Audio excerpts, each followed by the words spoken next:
Oliver Mariano Tangaye, and LV Samboa.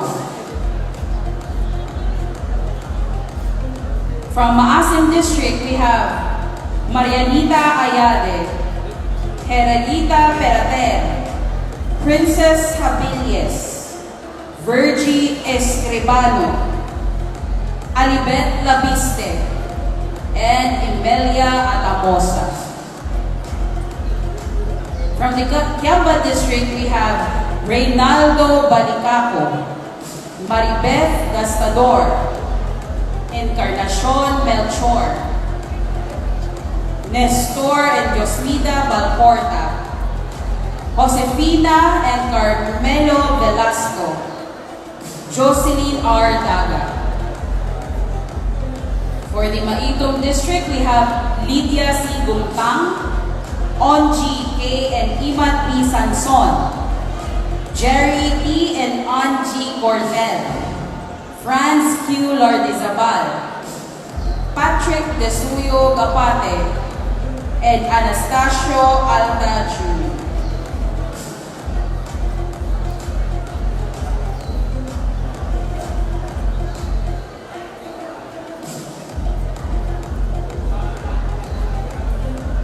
From the District of Glan, we have Antonio Ramos, Analiza Pelayo, Ricardo Sr. and Perla T. Iñares, Santiago L. Baton, Lino M. and Teresita Mahinke, and Salam Japal and Noron Musa.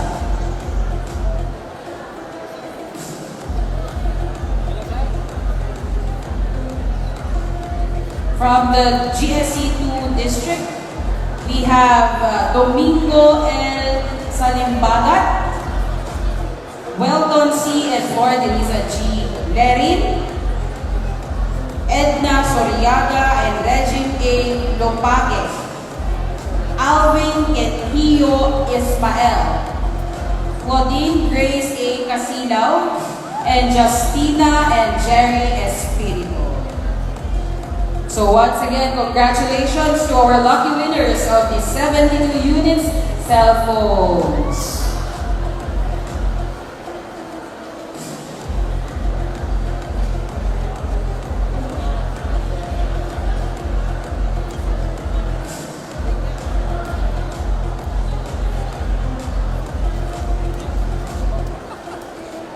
So that concludes our raffle draw for our minor prizes. Later na naman, for those na hindi mga nanalo, you still have the chance to win the major prizes. So, abang-abang lang tayo sa ating raffle draws.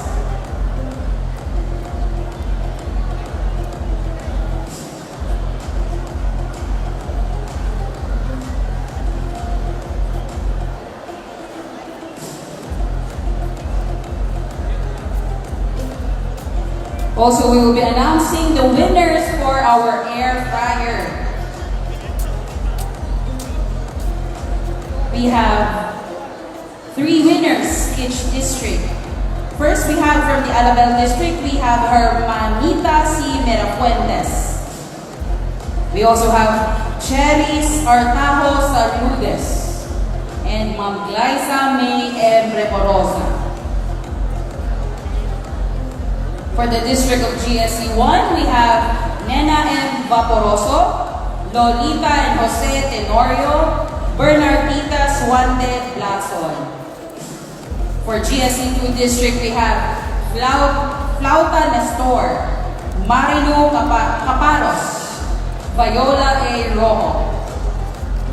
For our GSC 3 district, we have Serenia del Marin, Mirasol S. and Yoteco Junior Manfredo, Marisa I. Zaldivia. For our Quiamba district, we have Jenny Rose M. Cotamora, Baina Limansa, and Candelario Bertida Patagnan.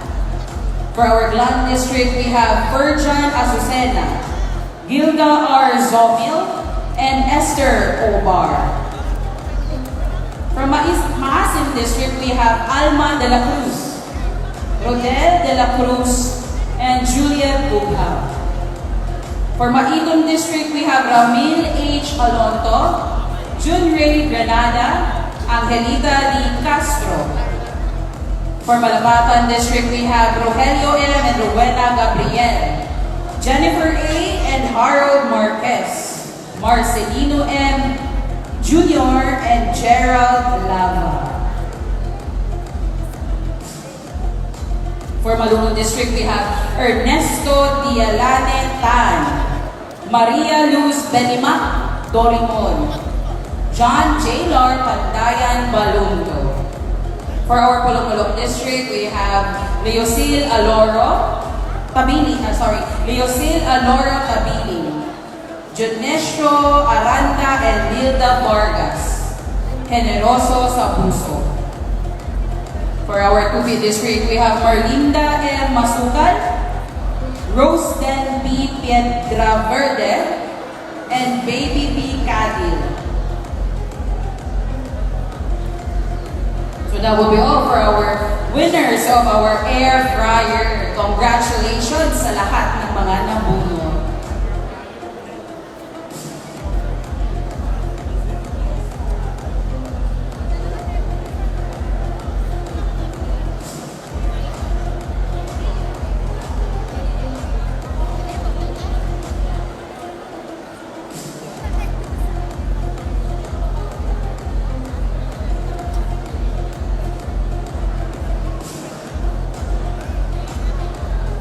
Once again, our winners will be also posted sa ating Facebook page. So, abang-abang tayo. For those na hindi nakarinig sa mga pangalan nila, malay natin, nanalo pala tayo ng minor prizes. Makikita natin ang posting ni Socotec 2 sa kanilang Facebook page. And also, for those na hindi present, naka-register pero hindi present ngayon, kapag natawag ang pangalan ninyo or nabunod kayo, you can still claim the prize kay Socotec 2. Now, let us announce the winners of Microwave. So, adunay tulo ka NCOs na lucky winners kada district. So, let's start from Alabel District. Ang ato mga lucky winners kay sina Peligro John Kenneth Sherlyn Grace, Arigo Liza, Dedase Richel. And from our Gland District, our lucky winners are Olandria Estrella, Edulza Serio, Novos Dario. And our lucky winners from GSC 1 District, Pancho Cirilo Jocelyn, Cuvero Paulino Jr., and Cinco Ana Hulda. And our lucky winners of Microwave from Maasin District, Jimenez Marianita, Legaspina Lera, and Numbre Chona.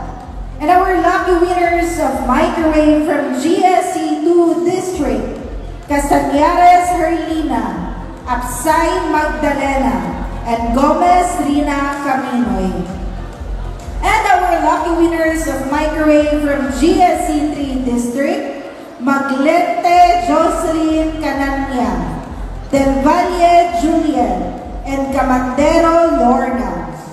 And our lucky winners of Microwave from Maitom District, Masabong Virginia, Baltar Francisca, and Generoso Gamboa. And our lucky winners of Microwave from Kiambat District, Latuan Silvino, Pascua Conchita, and Canoy Genevieve and Ruben. And our lucky winners of Microwave from Malumon District, Corante Florentino Jr., Ray Vicente Mon, and Gemau Raymond.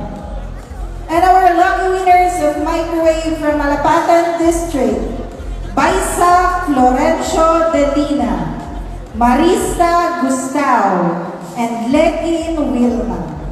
And And our lucky winners of microwave from Tupi District, Espiritu Rex Jared, Masindong Saripa, and Mahadjos Lorivi.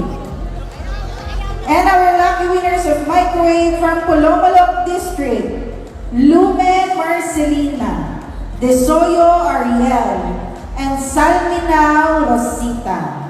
So those are our lucky winners of microwave from our different districts within our franchise area. So sa ato ang mga maswerte nga nadaog o mga minor raffle prizes na ito, ginausap na mo nga mga raffle prizes, mag-claim na ito sa ato ang mga Sokotetutusang offices. And ang list po sa ato ang lucky winners kay i-post na ito karon sa ato ang official Facebook page ang South Cotabato 2 Electric Cooperative Incorporated. O katunay na matana kagaina kung wala ba sila sa ato ang mga venues na ang ilang pangalan na bunatan sa atong raffle draw, ma-forfeit ba ang ilang mga nadagaan?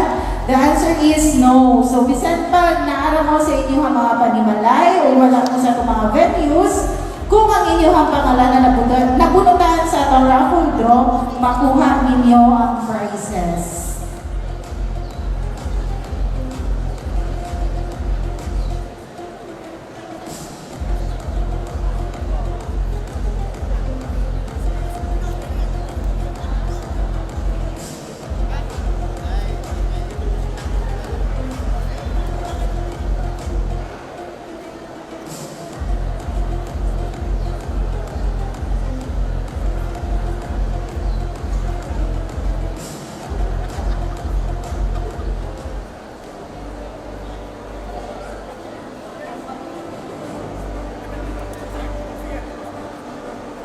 We would like to acknowledge the presence of our Vice Governor, Danny Martinez, Vice Governor of Yamba,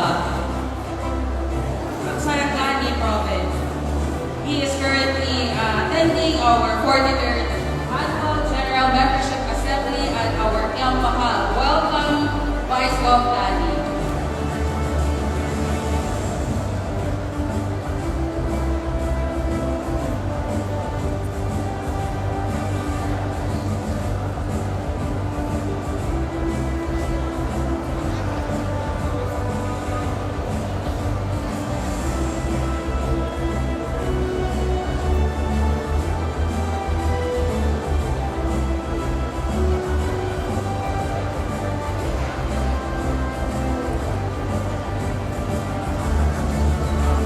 Kasabay ang pagbukang liwayway ay ang pag-alis ng Socoteco 2 ISD team papuntang sitio Matlose, Barangay Suyan.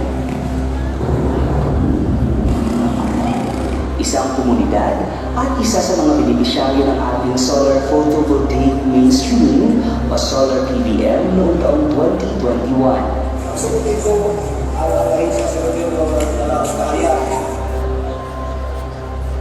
Sa ilalim ng init ng araw, tinahak ng team ang makitid. Matarik, madulas, at palig-ulikong daan sa mga naglalaki ng bundok. Sakay ang motorsiklo o habal-habal upang makarating sa naturang sitio.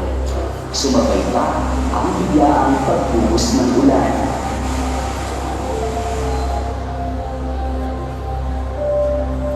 Kasama namin si Ginoong Bertrand Kawan, punong barangay ng Barangay Upper Suyan, nang tunguhin namin ang isa sa pinakamalayong sitio na kanyang nasasakupan, ang sitio Matlose. Ako si Honorable Rocky Captain Bertrand Kawan, punong barangay Upper Suyan, Kapatan, Suyan Province.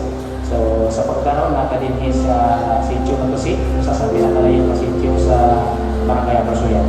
Sa panahong hindi pa nakarating ang proyektong solar sa kanilang komunidad, ang Almasiga ang kanilang pinagkukunan ng liwanag upang mailawan ang kanilang mga tahanan.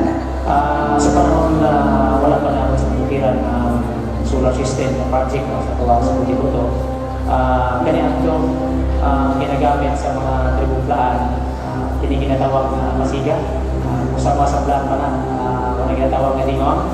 No? So, unang ginasulong sa since 1970s, hanggang na abot ako 1990s, abot na po nakita. Kaya gumawa ng paraan si Kapitan Kawan upang maging matagumpay ang proyektong solar dahil nakita niya ang dalawang pagbabago sa buhay ng kanyang mga nasasakupan. Kung kita na po yung kita ng lugar, mundo, makita ko bang kilometro makanos dito sa kanilang muntod. So, labi na maabot na kagabi, mangit-ngit pa itong balay. So, ako yung 100% kung manigamon masugaan kinalugiran. Kay sa kining 14 kasi Diyos na din sa Rio Garon, bisan din kung maabot ang minus 40, malimpay na kung bisan solar system lang ang maabot din. Kay almost 500 household na sa Rio, 500 household. So, bisan pinahagi lang sa solar system, isip ko rin parang sa mga kasuyan, malimpay ko na kung fully din makakaanit sila tanan. Pangunahing pinagkukunan ng pangkabuhayan ng mga residente sa Sitio Matluce ay ang pagsasaka, ang pagtatanim ng mais, mani, kape, palay, at minsan ay ang paghahabi ng apaka. Usa sa beso sa usudin kami lang paginabuhi sa mga lahat ni mo ang pagkala ng mais, mani, siyempre ang kasagaran kung naay katahuyan ng ilang kuma. So, binabungan sa kasapaan, apaka ang ilang ginatanong, pero yearly ang pag-practice. Ikaw ba mo ang magpananong kape? Kung asa ko mong yung kape, dito po siya mananong. Sa aming pagbisita sa mga residente, nakilala namin si Ginoong Bobong Toko, isang magsasaka at may 3 anak. Ako si Bubong ko, katao sa August 29, 1992, natao sa Sitio Matluce. Nang makarating ang personahe ng Socotelco 2 para sa atin nitong magandang balita, ang paglalagay ng solar home system sa kanilang lugar, labis na kaligayahan ang kanilang naramdaman. Hindi na siya nagdalawang isip pa para magpalagay ng solar home system sa kanyang tahanan. Ano pa kami? Salamat sila ng hatag sa solar system ang mga sityo. Aktibo kami na nangitag kwarta na may sa solar.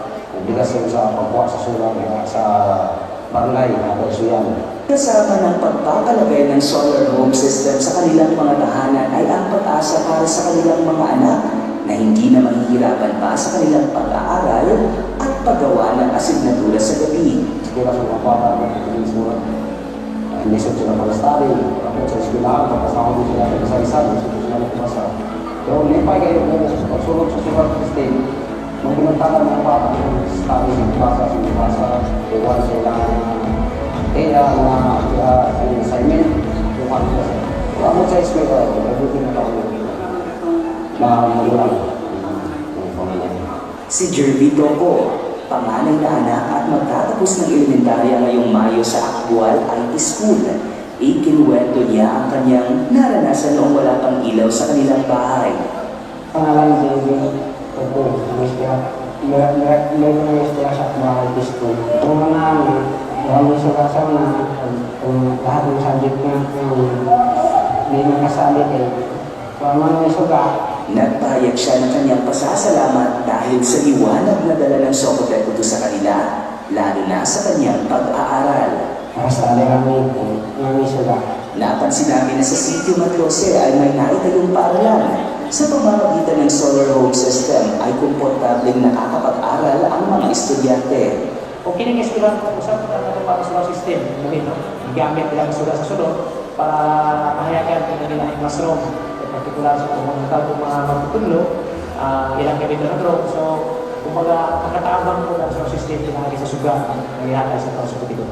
Dahil sa magandang hatid ng solar home system sa kanilang komunidad, nagpaalala si Kaptawan sa lahat ng mga benepisyaryo na alagaan ng solar home system unit upang lalo pa itong magamit sa mas mahabang panahon. Isip challenge sa pagkira, sa pangmatauhan, pinangga ang mga taga-Pagsuyan, nga dapat isustain natin maayo ng solar system. Dili natin binuangan. No? Kung binuangan natin, posible pa rin ang katabang. No? So dapat rin ang binuon, may kinay natin yung katabang para sa pamilya. Sa pagpaskilan ng anak, mahayagan ang pagkakaan sa pastati. mahayagan ko ka, magkaon, luto. So, how much kung kinibigyan natin, simple, mawala ni kahaya, simple, dihatag sa kausap ko. Simple lang ang pamumuhay ng mga residente sa Sitio Maglose. Masaya, maligaya, malayo sa maingay na syudad, may sariwang hangin at magagandang tanawin. Ngunit mas pinakakomportable pa nang magkaroon sila ng solar home system sa kanilang mga tahanan. Kaya naman labis ang kanilang pasasalamat sa national government, lokal na pamahalaan, at sa Socotel sa proyektong hatid sa kanila.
Chicken check.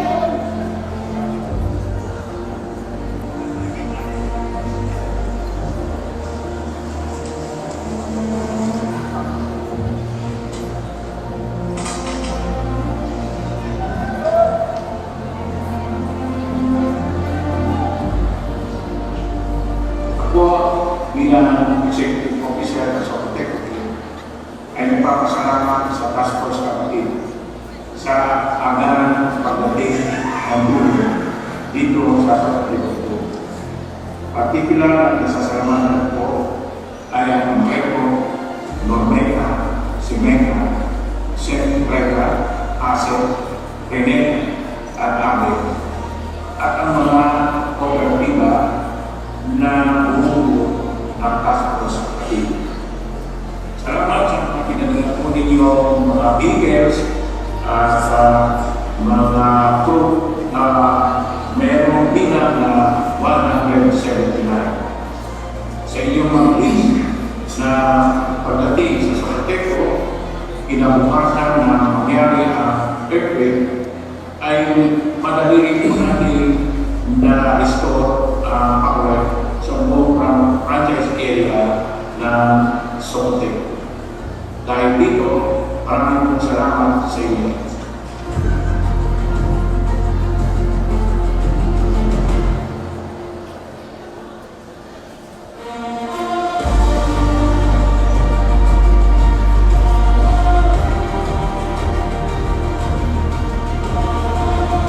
Ako si Maria Chuche Adolfo Rosales. Nagapuyo sa Block 16, Lot 9, Metro Agan. Nagpasalamat kita ko sa Socoteco kay karon may gusto nila ang ako nga suga kay since nga naglinog 4 days na kami wala suga. Ari kami diri sa plaza nagatulog. Kinangla makaon kita nila karon niya ako nga suga kay mo kabunday gid. May bata pa nga 2 ka bulan. Kabunday nga wala sing suga. Nagpasalamat kita ko sa nako sa Socoteco to. Ako si Nancy, nagkuha sa Bula, extension, nag-experience na mo sa paglilong at kayo. Kunya, yun yung mga ano ang Sukuteko kay disipot sila. Karon yung pagkakaadlaw, sa salamat, naabot sila, mapakasigan ang kumigsuga. Laminat kay diri ang mga layman sa taga-Mati, taga-Bukidnon. Pasalamat po sa Sukuteko ng taga-diri.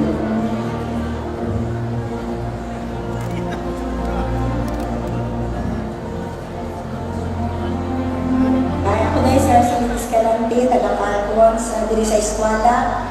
Upat dahil kadlaw na wala diri suga o tubig. Pasalamat po dahil sa mga kooperative nga nagtabang sa amo karon nga nabalik na ng kuryente tawon og tindog kay upat kadlaw di tawon ni diri wala suga diri sa banig na rin kami sa sigawas sa mga balay para katulog ng mga batang gagmay.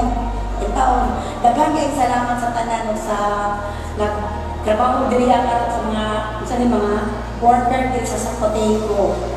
Kabangalay naman ang magdagang kay salamat.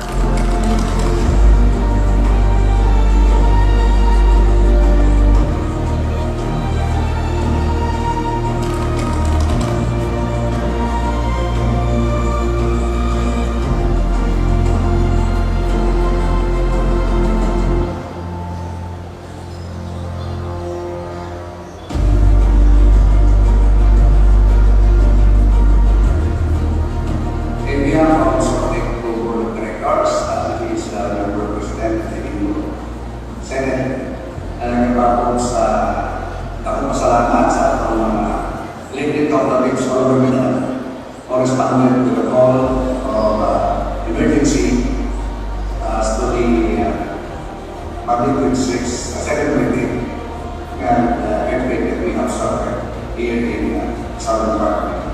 The first time I'd like to thank and now, I would like to thank Jerry Monastic from the Sukuteko, who eventually came here from Igos to see to it that the command center is doing, advising our technical people, the management, the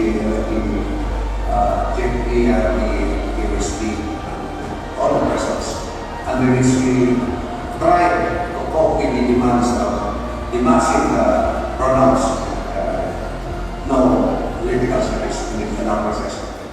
Second, I would like also to thank our Administrator Nani Almeda, with the Deputy Secretary, with the Department of Energy. These people, among others, made this job more easier for us under Now, I cannot express much of my heartfelt thanks to them, but from the deepest of our board of directors, simple emotions, we would like to convey our sincerest thanks to them. They made it easy for us. Indeed, in unity with strength, and we move forward to looking into more operations of the different programs in our regions. Thank you very much.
like to acknowledge the presence of Mayor Reynaldo Bong Constantino, our Malungod Mayor, who is currently attending our 43rd Annual General Membership Assembly at our HTC Purok Malakas Campus Hub. Welcome, Mayor Bong, to our 43rd AGMA, and thank you for coming.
consumer owners na kasama natin ngayon sa ating 43rd Annual General Membership Assembly. So of course, kakamustahin ko ang aking mga kasama dito sa ating main hub. Kamusta po kayo? Nabusog na po ba kayo sa ating mga lunch?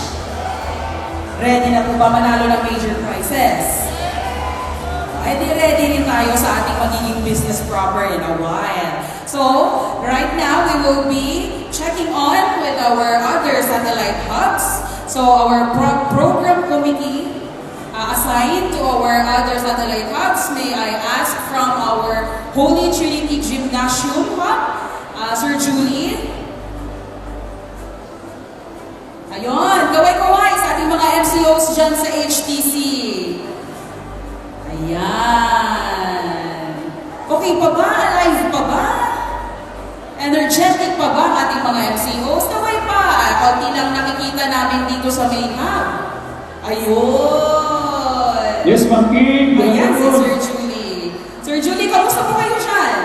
Once again, we're live in July from HTC Ground.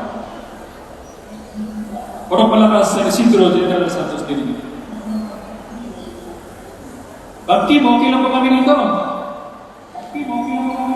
Ang mga MCOs po natin, sir, ano po, nabusog na rin po ba sila sa kanilang mga lunch? Busog na Ma'am Kim. Ayun. So, maganda yan, sir. Nabusog na sila. Ready na sila sa next part sa ating program. Next, we have from our satellite hub in Lunmasna, Barangay Gym, Malapatan, Ma'am Harley. Hello, Ayun.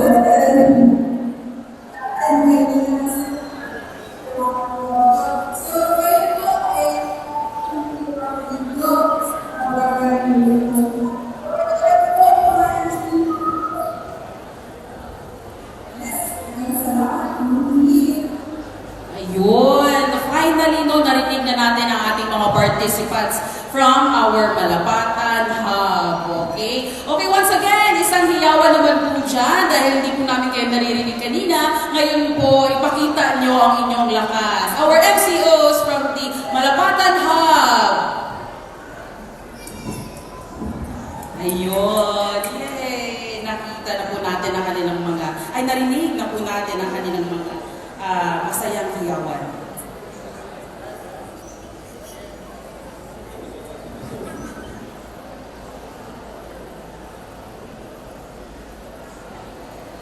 So once again, no, those were our MCOs situated in Lunmasna, Barangay Gym, and they are our MCOs from Alabel, Malapatan, and Glan District. Now, we will check on with our MCOs from our Makima District or our Maasim, Kiamba, and Maidom District in James L. Zhongbian National Trade School, Barangay Kling, Kiamba. Ma'am, I see.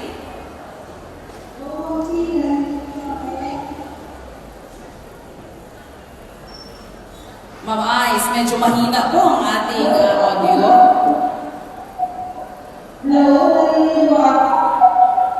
Ayan, medyo mas narinig.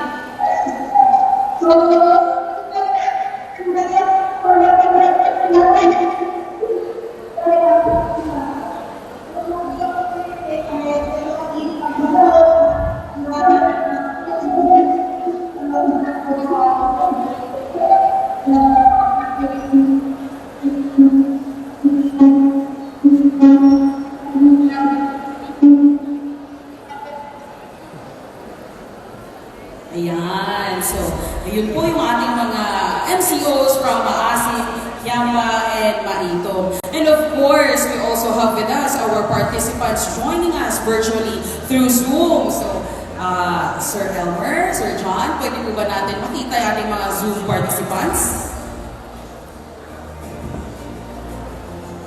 Ayan, ang magagandang MCOs who are joining us through our virtual